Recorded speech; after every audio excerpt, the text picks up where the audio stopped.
Hi, and welcome to another episode of Can't Stop the Growth. I'm your host, Chad Peterman, and today we are going to talk about living by priority and controlling our day.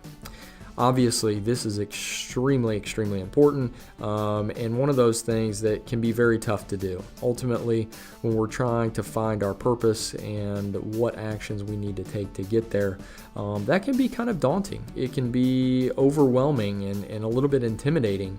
What we found is that by addressing our priorities and really aligning them with what we really want to do in life, we can ultimately exhibit the ultimate control over our day. We've got some audio from a Future Leader Series meeting where I go a little bit more in depth on this concept and the ability to control the day when you live by priority. So without further ado, let's jump on in and check it out.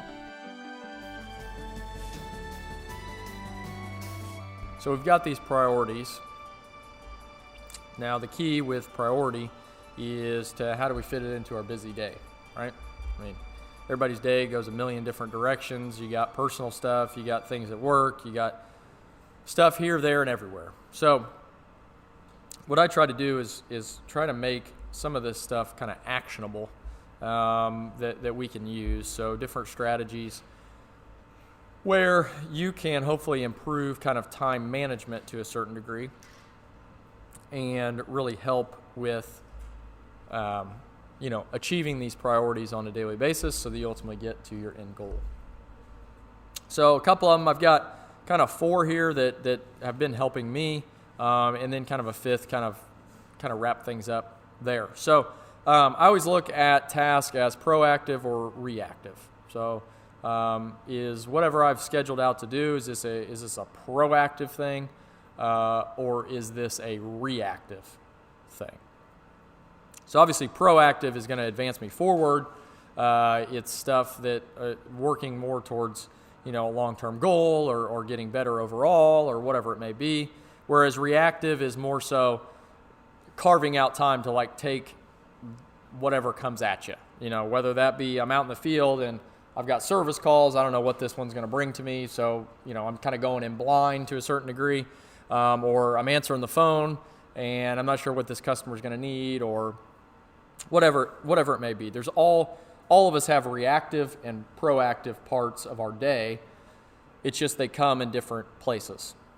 So I've talked a little bit about time blocking. I think some of you have picked it up. I know Drew had one probably in the first session about, how do I time block if I'm out in the field. I don't know where my day is going to go. It just kind of starts and then it goes. And so I actually found a chapter in a book on it.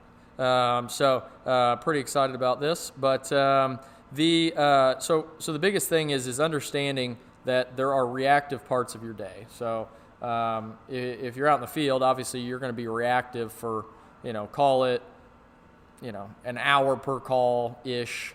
And you're going to have 4 calls. Okay, so that could go any way. One call could take longer. You could run less, could run more, whatever it may be. But you can kind of time block visually that, okay, I'm going to have a call here at 8. It's going to last me till 9:30, and then I'm going to move on to the next one, or I may stay here, whatever it may be.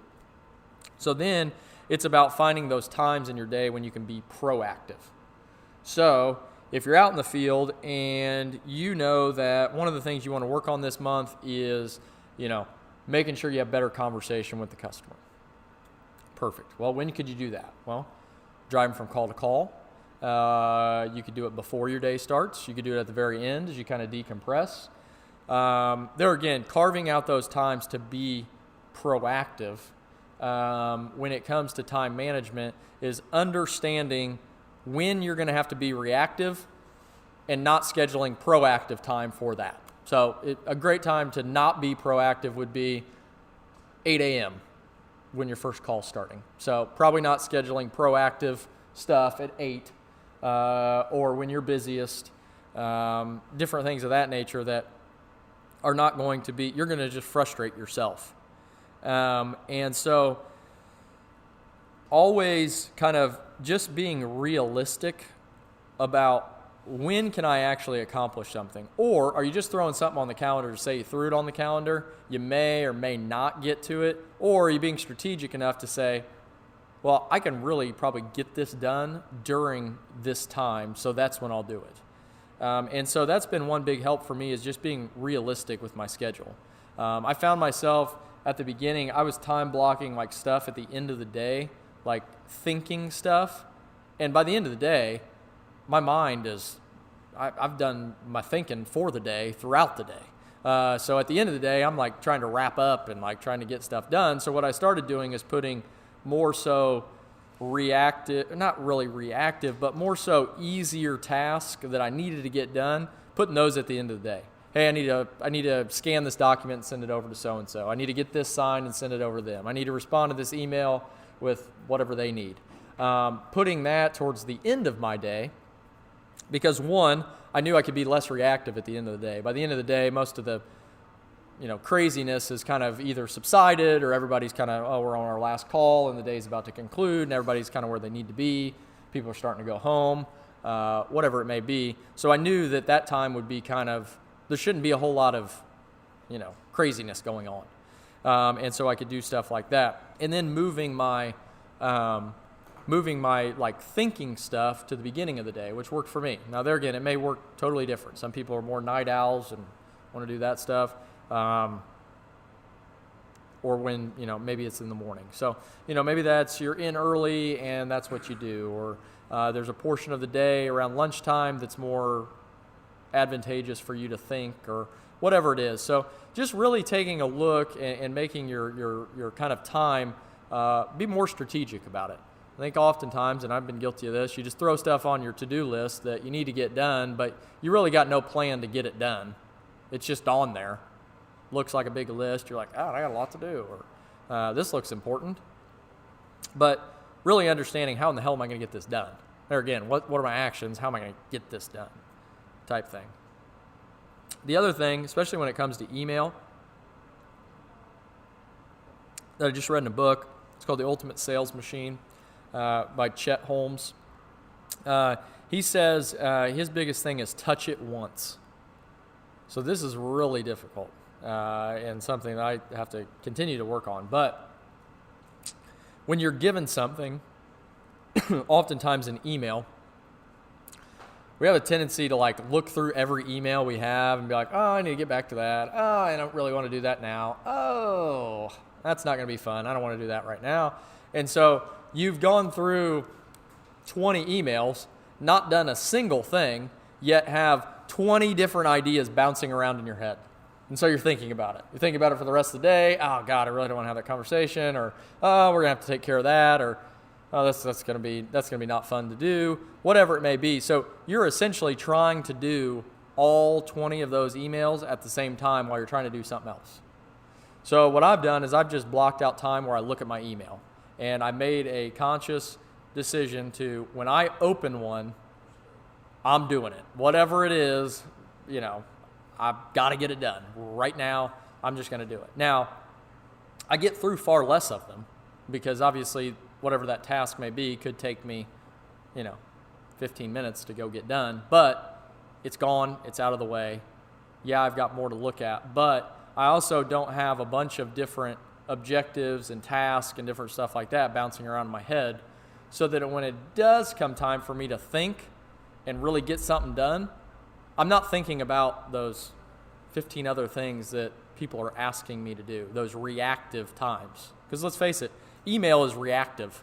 You're reacting to everybody else's demands at that point in time.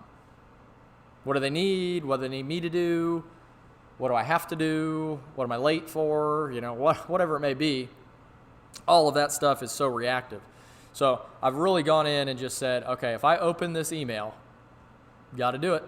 God, it's going to suck. And I've been bogged down by a few that like, oh, well, never should open that one. But there again, holding yourself accountable, getting it done.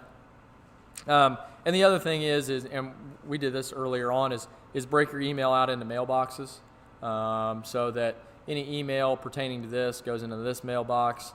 There again, it kind of keeps the clutter down. And what I found is coupling that with this strategy allows me to have the right mindset when I go into that folder and it's got 3 emails. I know what all 3 are about. They're probably related to about the same thing. So I can really knock out 3 at one time because my mindset is on those particular things. So that's been big for me. It's hard, not easy. I don't like it, but it helps me get things done because like I said, I'm the one, if I look through 20 things, I'm thinking about how to solve that problem, this problem, that problem. I don't really get anything solved. And ultimately, when I look at it, I've taken probably 30 minutes of my time thinking about all these things. Then another, time, whereas if I could have just chunked it out and just got it done, I'd probably be in a lot better spot. Next one is a better to-do list. So everybody makes lists. I mean, everybody has their own method to their madness. Write it down, put it on a computer, whatever it is. One of the things I've done is really outline, usually at the beginning of the week, is kind of the 3 or 4 things I really need to get done, my most important things. So that as any to-do list, as you go through the week, stuff gets added. Oh, crap, I got to go to the grocery. I got to stop by here. I got to do this. During the day, someone asked me to do this and it's due tomorrow, so I got to go do it. There's all kinds of to-dos that are going to add to your list. But what I've always found is if I keep my top priorities at the top, that's where I'm starting. I'm starting up here. So when I get back, it's not keep moving down the list, it's go back to what's most important. So what's most important, if I don't get down to some of these things, so be it. It's not the end of the world. But if I don't get really my priorities done, then it's not the end of the world, but I set out to accomplish those things. And I think you can tie that back very easily to kind of that purpose, priority type dynamic when it comes to getting things done. I think that also somewhat leads into the next one, which is visualizing. So if you ever played sports, coaches all the time told you to visualize. When you were a kid, you're like, who is this kookadoo? What's he talking about? Visualizing. I'm going to go play the game tomorrow. I don't know why you want me to think about it today. That seems silly. But as I got older and kept playing, it was one of those things where you kind of, get a little bit older, get a little bit, okay, maybe I'll listen. This guy knows what he's talking about. And so you start to visualize the game, and it was amazing how many times that game kind of played out like you visualized it. There's a whole study on brain science and the subconscious mind and all that stuff that I will not get into today. But the power of visualization is extremely critical to my day personally, and thus why I go through in the morning of what my day is going to look like. And it's amazing to think that lesson was taught on a, football field or soccer field or baseball field or whatever it was when I was, 5 or 6, to do that. But it works. If you can think through your day, there again, where are the rough spots in your day? You know where they're at. You know what's going to be hard. You know what you don't look forward to. So visualize that. How's it going to go? How are you going to make it better? Okay, well, I'm going to finish this, and then I'm going to move right to this. And it's kind of some personal accountability, because once you visualized it, you're kind of like saying to yourself, like, this is how it's supposed to happen. So like I need to leave and go do this, or I was supposed to do this, so that's what I need to do. And visualize yourself doing those things that are productive. Those things that are on your to-do list that are going to be tough to do. Visualize yourself doing them. Visualize yourself accomplishing that goal. That's sometimes the hardest part. You sit down. I know that I have this thing as my number one thing on my priority list. The reason it's number one is probably I've pushed it off for the last 2 weeks. I don't really want to do it, but time's a ticking and I got to do it now. Well, you sit down to do it and it's like, where do I even start? But what I've found is if you visualize what that hour or whatever it's going to take to get that done, what that's going to go like, it is a whole hell of a lot easier to get through that task because you've already thought about it. It's already planted in your brain that it's going to be good. Tell yourself, it's going to be great. I'm going to get right through this.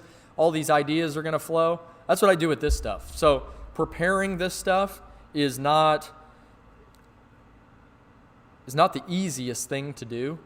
But what I have found, and I've hit blocks sometimes, I'm like, well, I've already talked about that. Well, I already did this. Well, what do I do now? And what I've found is that when I visualize, when I set time aside and I say, I'm going to come up with the 4 topics that we're going to talk about at 10 o'clock on Wednesday morning. And I visualize myself going through that and flipping open books right to the right chapter and going, awesome, we'll teach this. This sounds wonderful. And then I write down all the little points, and it's like, oh, well, that'll be a lot of fun to teach. And when I do that, I find myself doing it a lot easier. And I know that sounds kind of, like pie in the sky, like, what's this guy talking about? But just going through that exercise of how your day is going to go, where it's going to transpire, all of those things have really, really helped me. And it helps to, if you've already planned out your whole day, just go right through it. Go right through the day. Just walk all the way through what's going to happen and how it's going to transpire. And then the last thing, just to kind of wrap this up as we close in, it's about 10:20. Is much like we talked about when it comes to placing priorities and placing long-term goals, is give yourself a break. This is the one thing that, as I kind of self-examine where I come up short and where I don't always get to where I'm going, it's oftentimes because I was too hard on myself. Too hard on, you get down because you didn't accomplish your goal yesterday. Well, great. Okay, what are you going to do today? Can you make today better? Go for it. And I think this comes into time management is a very easy thing to get down on. Because, I wrote down on my calendar I was supposed to do that. Day went by, never did it. Didn't really accomplish anything on my to-do list, didn't get there. And this is something that, there again, you're constantly working on because you want to hold yourself accountable, you want to strive, but, what did you get done today? That's probably something to, celebrate. We're all going to get something done. And I think that comes full circle to when you've got kind of that purpose, your priorities, everything's in line, you're going to fall off the wagon. Time management is just a tool to keep you moving down the path of least resistance. But you're going to fall off. And I think the best thing you can do is get back on the horse and say, okay, here's what went wrong, here's how I can fix that. One of the things that I struggled with was I told myself I wanted to prepare, kind of goes back to the visualization, I wanted to prepare for each day the night before. So the night before meant right before I leave, I want to take 20 minutes, I want to get my schedule lined out, I want to have everything on my desk where it needs to be, I want to be ready to, when I walk in here, I'm ready to get things done. And I sucked at that. I was terrible. I mean, it would be like I'd be driving home like, well, didn't do that again, didn't do it again. And what I found was that my reliance on thinking about that negative thing was actually hurting me from ever doing it again. And so what I started doing was just saying, you know what? Yeah, you didn't get that done, but you did a whole lot of other good stuff. And what I found is that kind of momentum kind of carried into getting those things that were tougher to get accomplished, carried over to getting those done, which I think is the important part. So, overall, don't be so hard on yourself. Time management's tough. That's why they teach time management, because managing time is tough. We all have a short amount of time. Seems like it's always evaporating with other tasks and other things to do. But you can do it. It's all just little techniques that work for you. Some of this stuff may work, some of it may not apply or work for you, but whatever you can find that allows you to be more productive, to focus more on your priorities, is ultimately going to lead you to leading that life that you can truly be proud of. You can truly know that you're living out your purpose.